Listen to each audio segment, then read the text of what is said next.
Hey, welcome everyone. My name is Elizabeth Andrade. I am the CEO at Family Assistance Ministries.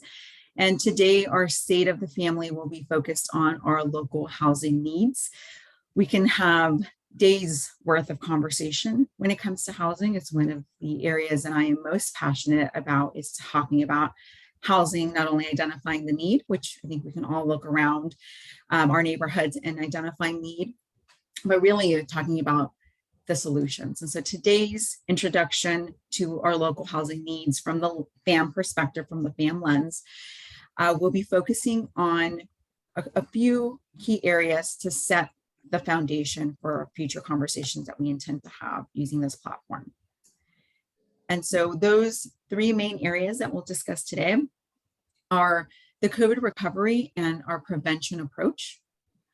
We'll also talk about the impact of our current economic climate and what we're seeing at FAM as a result of that. And an introduction to what is affordable housing. What is it that we refer to and mean when we say affordable housing? So that is the agenda for today. We'll talk, I'll talk for about 15 minutes and give you that information. And then I do look forward to engaging in conversation, whether it's questions that we can answer today that are aligned with these three topic items, whether they're questions generally that help us design the other sessions that will come after, or whether there are any questions regarding just generally about FAM. We're open to having those discussions as well. We will keep it short and sweet. Again, we can spend all day here. And if ever you have a day to spend to talk about housing, please call me. I am always available for that conversation. But for today, it's meant to be an introduction, very digestible, smart bits, so about 15 minutes. So let's dive right in. COVID response and prevention services. FAM was founded on the notion of preventing people from losing their housing. We were founded by Ellen Gilchrist and the Social Service Alliance, Episcopal Social Service Alliance of South Orange County of San Clemente. And so we are homegrown, we are very grassroots. We care deeply about our community, ensuring that that foundational spirit continues through and through in all the work that we do. And so first and foremost, we exist to prevent hunger and homelessness in South Orange County. Our landscape has changed in the last 22 years since we were founded. And so we've adopted also a response mechanism to support people who have lost their housing situation. And so we today exist to prevent and end hunger and homelessness. And those two are so closely interwound together in our approach. And so a bit of COVID response. In 2021, 2022, the American Rescue Act was passed. In that plan, there were two main components that impacted FAM. One of them was the eviction moratorium. That meant that people who were renting units and were faced with hardships due to COVID, so they lost their employment, they were unable to, they contracted COVID, they were unable to perform their employment duties, their employment closed down, whatever it was related to COVID. They had a special protection on maintaining their housing unit. This was a part of the stay in place notion that came through. It was both state and federal, mainly aligned, but a little bit different at both of those different levels. And then how it was implemented here. So basically people stayed in their housing units. They were able to support staying in their unit by providing documentation that they were impacted by COVID, and the landlords were unable to remove them from those rental units because of lack of payment of rent. And so we have the situation of, we want to support the landlords because we understand that that is their livelihood as well. That is an investment that they have. And so our approach was, we need to support our community in that way as well.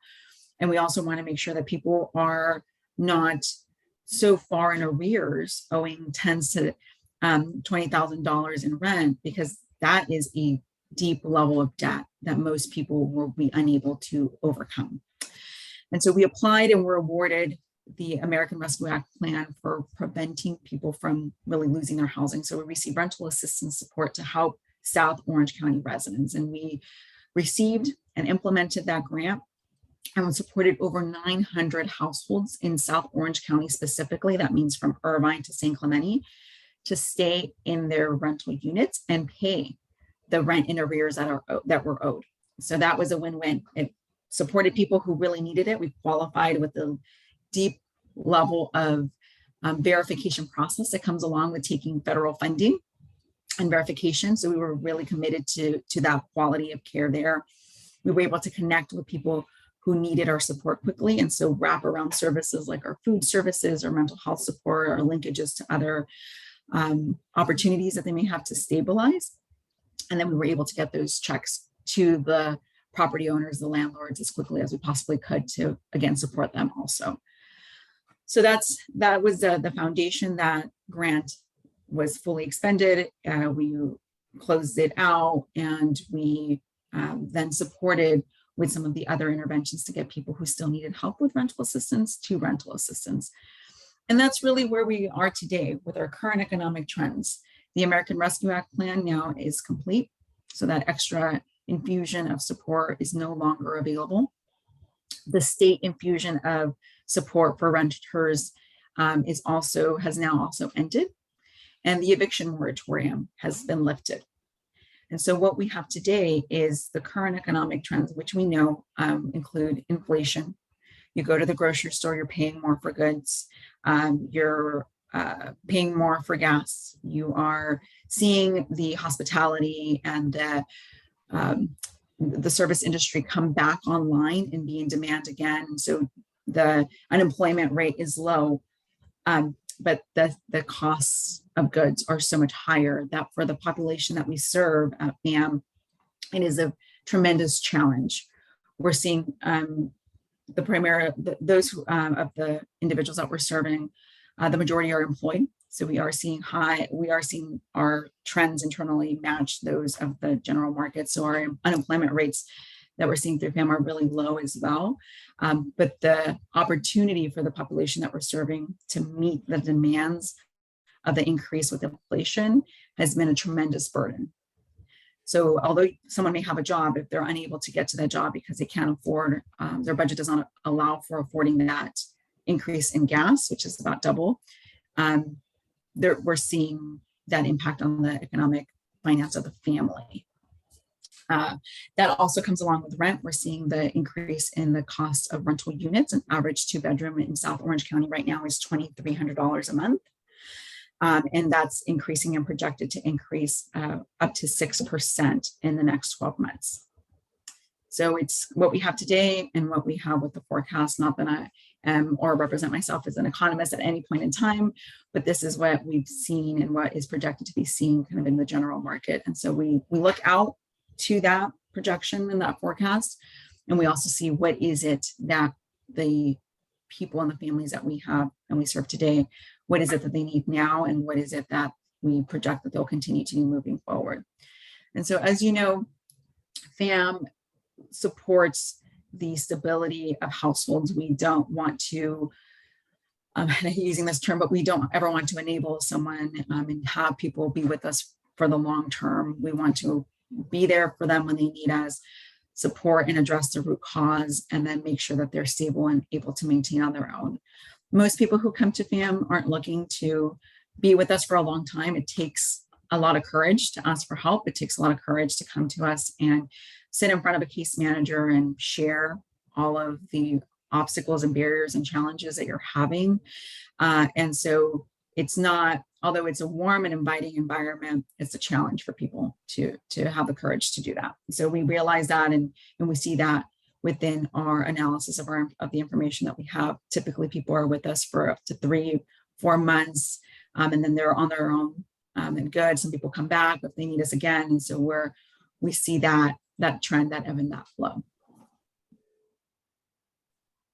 Affordable housing, what the majority of the households who come to us, when we sit with them and create a plan of what services they need and what would resolve their situation, the majority of people will say, I need financial assistance. I need help with paying my rent payment this month. I need help with paying my utility payment this month. I'm behind on my car payment, and if without this car, I can't get to work. And so that a lot of the time people come to us and they're exploring opportunities for financial support.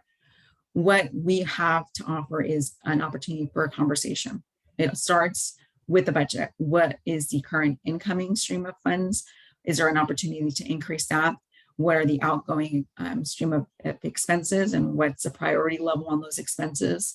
We look at housing expenses first and foremost, as that is the foundation, and we know that and we see that.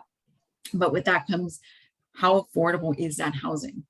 And so there's kind of capital A affordable, big A, and then there's small a affordable. And so if we think about it in those two different buckets, affordability is defined by a household income, 30% of a household income being allocated towards rental costs, including utilities.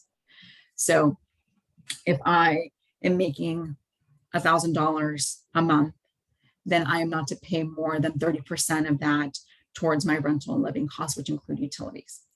If I am paying more than that, if I'm paying between 30 and 50% of my income, so up to $500 of my $1,000 take home is going towards those costs, then I am considered to be rent burden. That means I am over the threshold, I am paying more, I am not in balance with that ratio and that goal. If I'm paying more than half of my income towards those rental costs, then I am severely rent burden. And so if we think about the triage of how we determine who receives support first, we look at this scale of severity of need.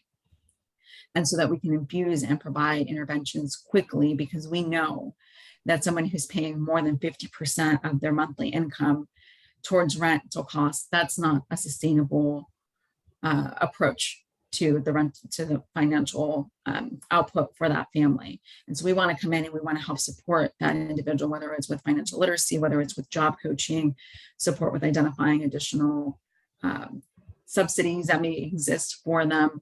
That's what we want. So that's more of a lowercase affordable. What is somebody able to actually afford in excess? And then we have the capital A affordable housing, which is subsidized housing. When you think about Section 8, when you think about housing, affordable housing projects that are developed using primarily federal dollars, whether that be bonds or whether that be voucher-based or whatever the source is, the intentionality of that capital A affordable housing is to create that long-term support of affordable inventory within a community.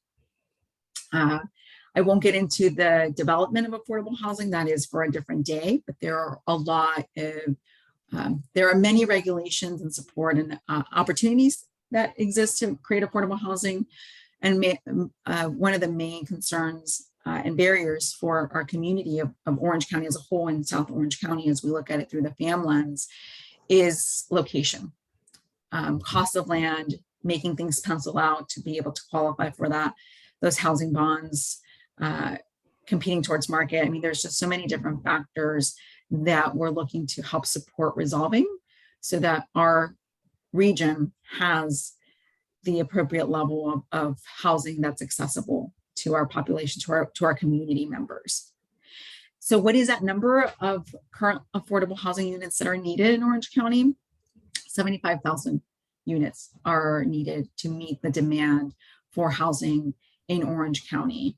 There are some specific federal and state requirements. There's equations on allocations for each city. So it's a multi-pronged level of responsibility on who develops and who owns this number of 75,000 and how it was designated and set. Just for a couple of different terms that I'll throw out there, and we'll provide you with links to these different resources if you want to do some additional studying offline. The state requires that each city provide a regional needs assessment. So depending on your population size, who you forecast to be in your city, your growth pattern, all of those different components, there's a needs assessment that's developed.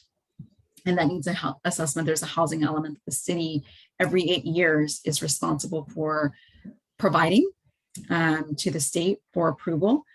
And it's a plan to develop housing. And it's not only including affordable housing, it includes all housing. So how many units of extremely low affordable housing does the city need to meet the needs? How many does it need to meet moderate income? How many does it need to meet market and above market? And so there is a spectrum of different housing depending on income that each city is responsible for building, and that is the housing element. And the housing element, we're in the cycle right now, kind of at the later end of the cycle. There is a lot of planning and community engagement that goes on with it to plan for it. There's approval of council and support. There's it going back to the state for approval, typically some comments back, there's adjustments, and then it goes back. So it's about a 6-stage process. And again, it happens every 8 years. And so with that, I'm going to take a pause and answer any questions that you have.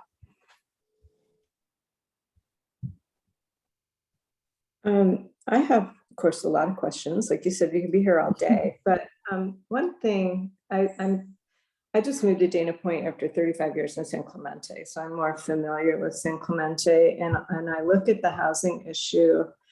I'm a Habitat for Humanity volunteer. I'm invited with the United to End Homelessness. It's on my radar. But I also have adult children who are really, really struggling to stay here. And when you look at the disparity between, I was also a landlord. I recently sold my units, but when you look at the disparity between what people can demand for rent and people's income, a lot of this problem doesn't look solvable.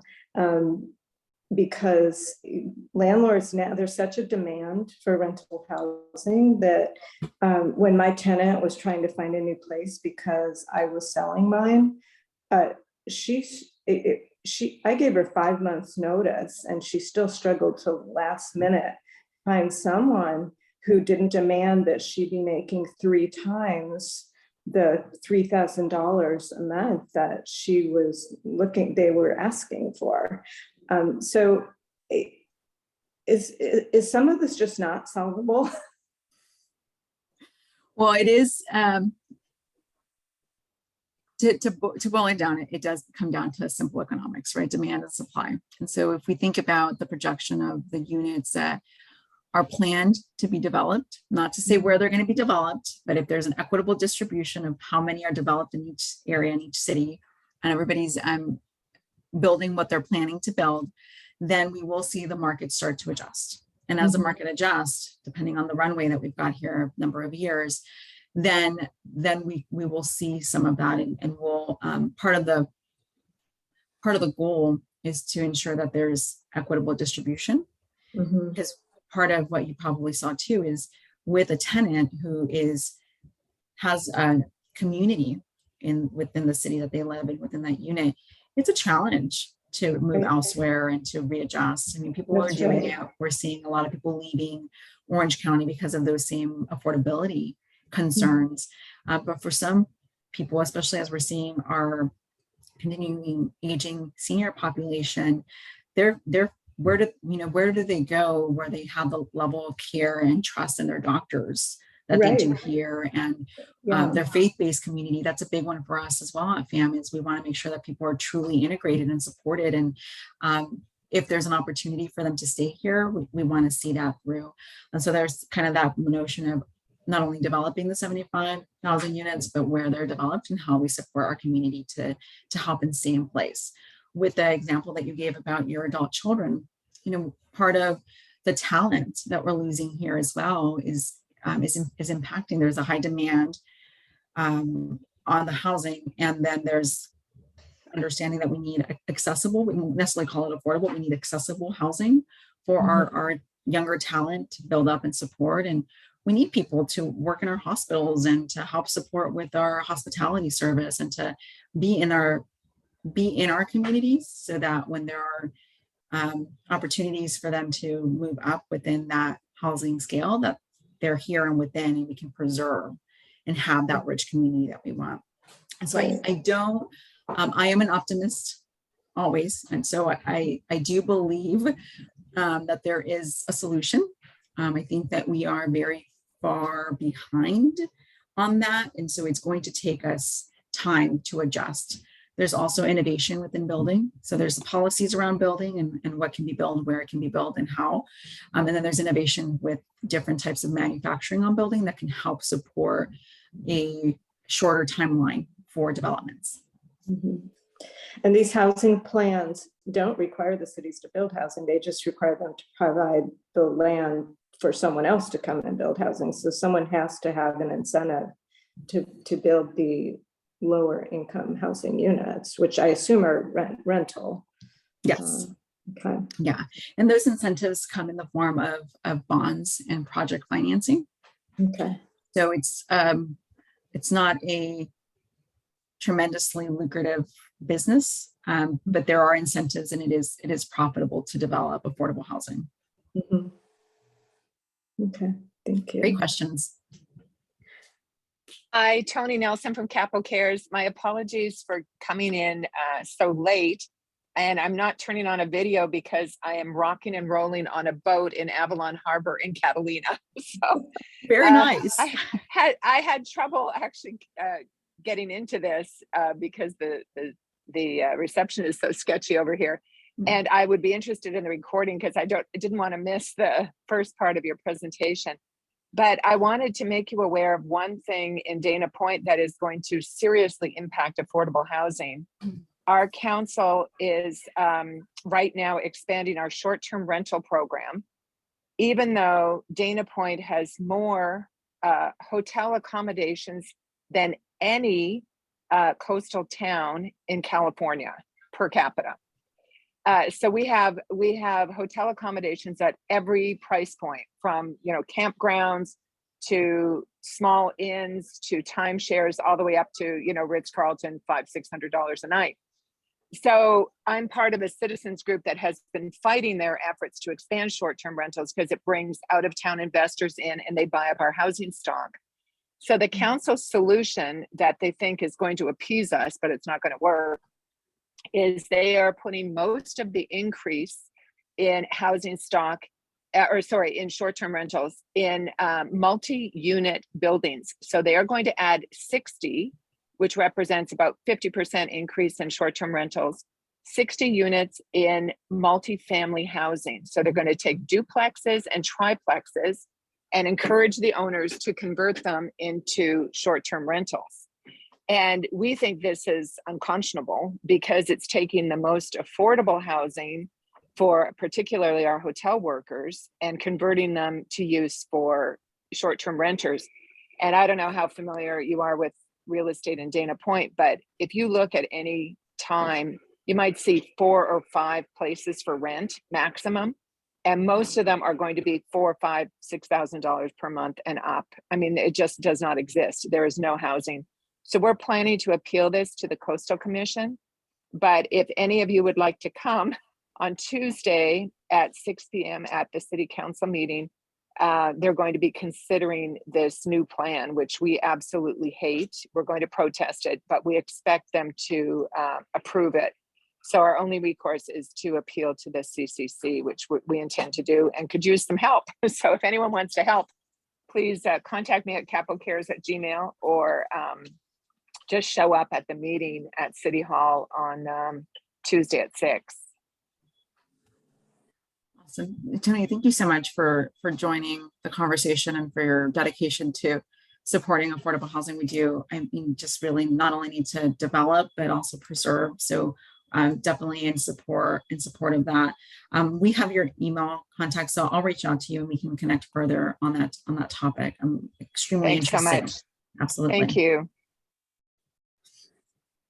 Okay, so I'm going to just end our time together today with saying that if you have not visited the, well, first of all, a plug for the next one. So we're building a series here on discussion around housing, not only outlining the current issues and barriers, which we know exist, but also addressing some of the proven solutions that we've seen and what does that mean for South Orange County.